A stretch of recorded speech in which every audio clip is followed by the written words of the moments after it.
Well, that time has come to replace the a portion of this skid plate on this 2018 arcticcat Textron Bass Pro XX, whatever the heck you're calling them these days. And I've just beat the living hell out of the rear portion of the skid plate, just due to the amount of rocks here in northern Nevada. And I found the company, Factory UTV out of Sacramento, California, that was willing to sell me just the rear portion. And here you have it. So here's the factory plate. You can see the thickness. And take a look at that abuse. You can tell it's getting hung up here, and that hole just got blasted out, wearing through here, getting real thin in some of these areas. And you got the delicate differential sitting right there. And watch my other video for how to put a $5, $10 rubber pad under there. It's a bump pad. But anyhow, here's the factory UTV plate, and look at the difference in the material. This is UHMW, and I don't know what the factory stuff is, but you can see the significant difference in thickness. This is 3/8. They do offer a full half-inch, but man, that's a lot of weight. There's a big weight difference between these two.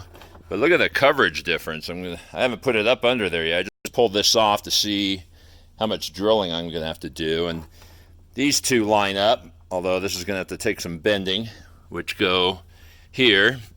These back two line up, but these on the side obviously don't exist. There's no curve.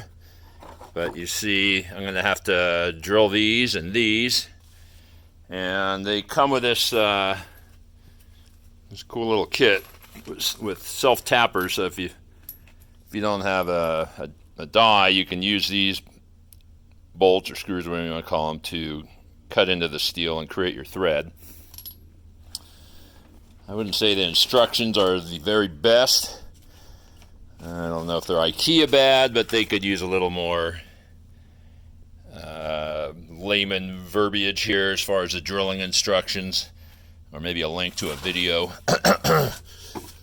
But let's see how these are the factory screws, which you can see take some abuse, and they're Torx, so kind of hard to strip. But the factory UTVs are going to have this insert, and then it's a bit recessed. There's some play there in case your screw hole isn't perfectly aligned. But that is countersunk, as you can see. So you're not going to hit the head of that screw there without considerable effort. So let me see if I can get the forward two bolted up, hold it in place, and then I'll go about drilling that. And also I want to see how this lines up, because this is going to lie under the existing front skid plate. And I asked if I could put a quarter or the half-inch option. They said no, you would have to get the front. So it's going to be a little interesting how this lines up. But I'll crawl under there and give you a peek.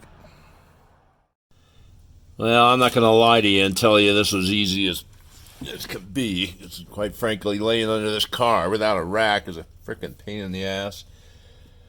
And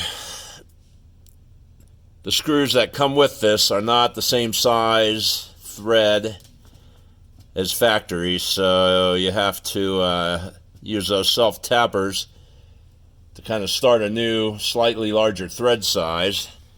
The next set of bolts in are tapped in or threaded with a what the hell is that, 1362, some obscure size that you'll never find in a kit. So had to make the run to the Ace Hardware, drill those out, and very slowly and precariously tap those in here with very little working room.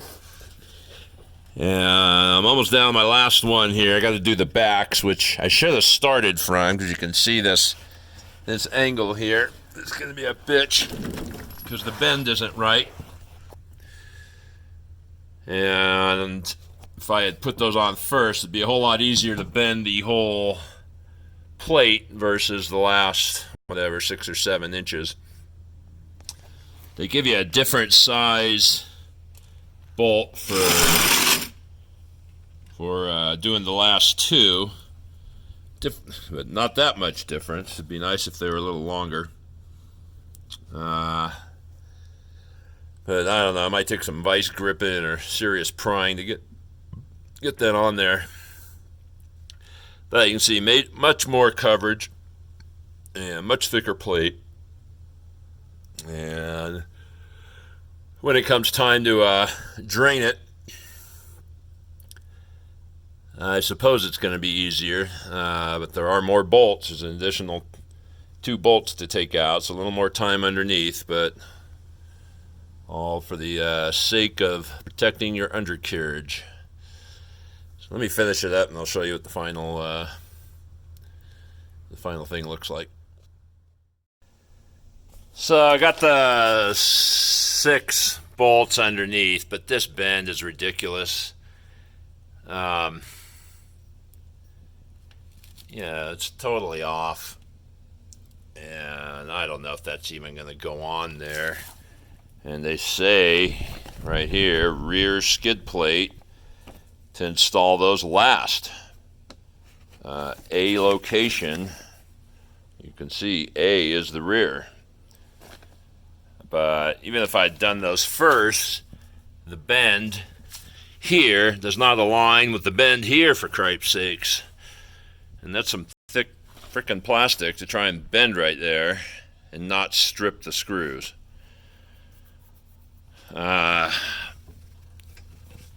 Jesus cripes.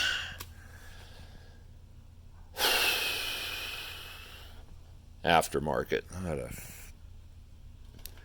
Trying to watch my French. Let me see if I can bend it over without heating it up. Maybe that's going to be the trick. Alright, well, a little brute force got it to bend and screwed them things in, but you can see, the washers are all freaking cockeyed in there. And to deal with this, every time you got to do an oil change, I'll be honest with you, had I known, I probably would have just bought another stock one. And I don't know what the hell they cost, but even if you had to buy one once a year versus dealing with this situation 3 or 4 times a year when I do oil changes, I don't know. I may go back to stock, but $250 for that pain in the ass. I'm not too happy about it, because I don't see that plastic, having the memory and forming to that. So I'm going to have to bend it, and I'm going to assume the threads on there, which are slight and few, are going to strip out, and I'm going to have to start to put a nut on the backside to hold it in place. And that'll be a real treat. So think long and hard about your skid plate options and learn from my potential mistake. I mean, obviously it's going to do a good job at protecting, but maintenance is going to be a royal pain in the ass. So whatever the hell they're called, factory UTV, I think you need to work on your fit and finish a whole lot better there, folks.